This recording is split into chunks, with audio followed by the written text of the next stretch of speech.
So the brother posted a question that the killing of an ant, and even if it is an ant, that it's harmful. But on the broader side, Muslims normally what they do is they try to slaughter cows and everything. So they, according to him, that Muslims eat more of beef, mutton, and so is that not wrong? Because in both in Gita and Bible and Quran, everywhere you should show mercy to all animals. So, but that's not being followed. Brother asked a question that even killing an ant is wrong and killing living creature is wrong.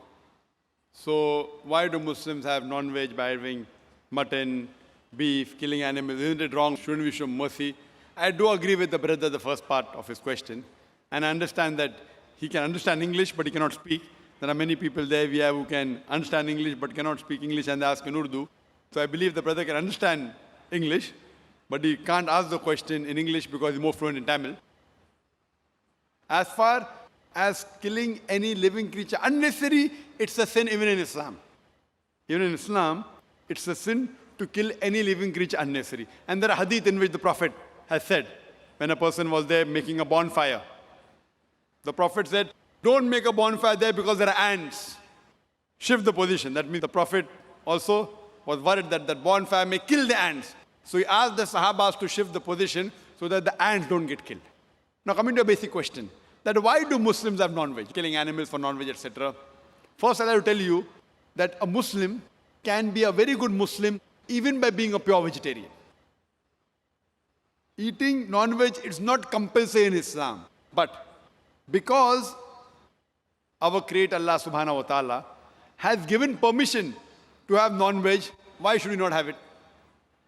If we analyze, it's mentioned in the Quran, in Surah Ma'idah chapter 5 verse number 1, that eat of the four-footed animals, eat of the four-footed animals which have been made lawful for you.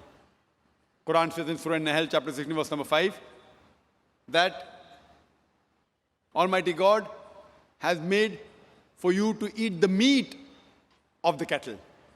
And several places, Surah Mu'minun chapter 23 verse 21, many places.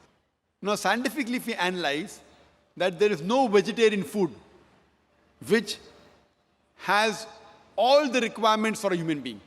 The human beings require amino acids. They require 21 amino acids, out of which most of them are produced in the body, but 8 have to be supplemented from the diet. These are called as 8 essential amino acids.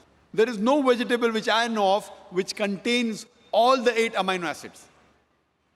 So there's no vegetable which is a complete food. So you have to take this which is present in the non-veg. Furthermore, if you analyze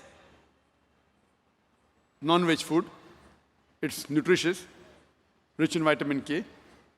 And furthermore, if you analyze, if you see the teeth of the herbivorous animals, the cow, the goat, the sheep, they have flat set of teeth. They only eat vegetables, they only touch grass. They don't eat flesh food. If you analyze the set of teeth of the carnivorous animals, tiger, lion, leopard, cheetah, they have a pointed set of teeth. They have a canine set of teeth. These animals are known as carnivorous animals. They only eat flesh. They don't eat vegetables. If you analyze the set of teeth of the human beings, if you go in the mirror and see, we human beings, we have got flat teeth as well as pointed teeth. If Almighty God wanted us to have only vegetables, why did He give us this pointed teeth, canine set of teeth? Why? Because Almighty God wanted us to have both vegetables as well as non-veg, flesh food. If He wanted us to have only vegetables, why did He give us the pointed teeth? Furthermore, if you analyze the digestive system of the human beings, it can digest both veg as well as non-veg. The digestive system of the herbivorous animals, the cow, the goat, the sheep, it can only digest vegetables, it cannot digest flesh food. The digestive system of the carnivorous animals, lion, tiger, leopard, it can only digest flesh food, it cannot digest vegetables. But the digestive system of the human beings has a small intestine and a large intestine. It can digest both veg as well as flesh food, as well as non-veg food. If Almighty God wanted us to be a pure vegetarian, Why did he give us the digestive system? We can digest both, but natural to have it. So if you analyze, Almighty God made the human being in such a way so that they could eat vegetables as well as flesh food, veg as well as non-veg. And many people have a misconception that most of the religions, they prohibit the eating of non-veg food. And many of the Hindus, they have a misconception. And they think that Hinduism prohibits the eating of non-veg food. In fact, if you read the Hindu scriptures, if you read Manusmriti, chapter number 5, verse number 30, it says, Almighty God created some animals to eat and some to be eaten. So those who eat the animals created to be eaten, you're not doing a sin. It's mentioned Manusmriti, chapter number 5, verse number 39. Almighty God created sacrificial animals. So if you eat the sacrificial animals, you're not doing a sin. Manusmriti, chapter number 5, verse number 41 says that killing of the sacrificial animal is not a sin. There are many quotations in the Hindu scriptures which talk about eating of non-veg food. If you read Mahabharata, Anushasan Parv, chapter number 88, Yudhishthir, who was the eldest brother of the Pandavas, he asked Bhishma that what things should he give in yagna, in puja, so that our ancestors will be satisfied. So Bhishma replies that if in puja, if in yagna, if you give herbs and shrubs and vegetables, our ancestors will be satisfied for 1 month. If you give fish, satisfied for 2 months. If you give meat, for 3 months. If you give hair, for 4 months. If you give goat, for 5 months. If you give bacon, for 6 months. If you give deer, for 6 months. If you give birds, for 7 months. And the menu keeps on continuing. And it says that if you give buffalo in yagna, 11 months. If you slaughter a cow, our ancestors will be satisfied for 1 full year. And if you give a rhinoceros, then our ancestors are satisfied inexhaustibly. There's a full menu given in Mahabharata. So if you read the Vedas and the Hindu scriptures, the sages and sons, they had non-veg, they even had beef. But the reason you find many Hindus, they say that eating non-veg is prohibited because they are being influenced by the non-violence philosophy. You know, even the Jains. And what these people who believe in non-violence say, that killing of living thing is prohibited. Therefore, killing an animal is a sin. So I agree with them that if killing any living creature unnecessary is a sin. But if you say killing living creature is sin per se, then I tell them that even the plants you have, they have got life. Previously, we did not know that plants have got life. Therefore, they used to think that killing plant is fine. Today, we know that even plants have got life. So the logic has changed. Yes, Zakir, we agree plants have got life, but plant can't feel pain. Therefore, killing a plant, having vegetable, is lesser sin as compared to having non-veg, that flesh food.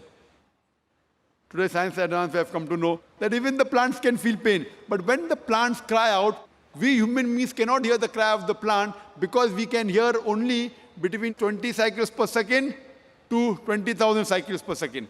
Anything below and above this we can't hear. So even the plants cry, but we cannot hear the cry of the plant. The plants feel pain. Today science tells us, so the logic has changed. They say, yes, Brother Zakir, we understand that plants have got life, they can feel pain. But you know, the plants have got 2 or 3 senses, the animal have got 5 senses. Therefore, killing animal is a greater sin. If I agree with them for sake of argument, that plants have got 2, 3 senses, animal has got 5 senses, and that's the reason killing animal is a greater sin. So I asked them a question. You know, there was a person who had a brother who was born deaf and dumb. Could not hear, could not speak.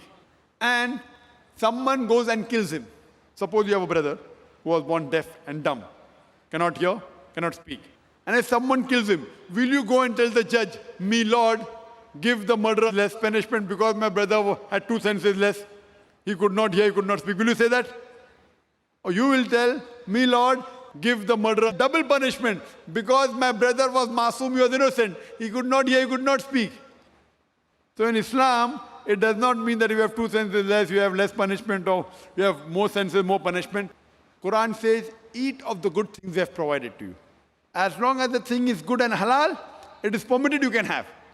So in Islam, we are allowed to slaughter animal only for eating. Unnecessary for hunting, for sports is prohibited. Like making a bonfire, ants are being killed, the Prophet said don't do it. So killing any living creature is prohibited unless if it is for eating, for survival, and it is amongst the permitted animals which God has given permission. As Manusmriti says, God has created some animal to eat and some to be eaten. If you kill the animal to be eaten, you're not doing a sin. Otherwise, generally, I per se, if you analyze, I've got no problem if the non-Muslims don't have non-veg. Because if every non-Muslim in India starts having non-veg, then the price of mutton and beef will go high.